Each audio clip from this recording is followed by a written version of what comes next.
Isa po akong dating sakristan. Si uncle ko po, siya po yung nag-i-invite po sa akin na makinig po sa aral ng Iglesia ni Cristo.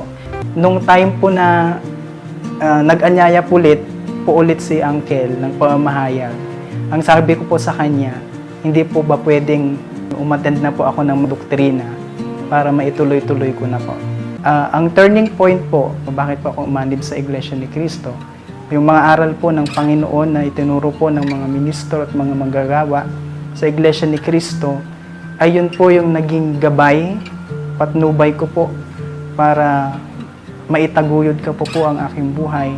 Nagpatuloy po ako sa pag-anib ko po sa Iglesia ni Cristo dahil di bali na pong mawalan po ako ng kaibigan, hindi naman po sila ang makapagbibigay sa akin ng kaligtasan pagdating po ng araw ng paghuhukom.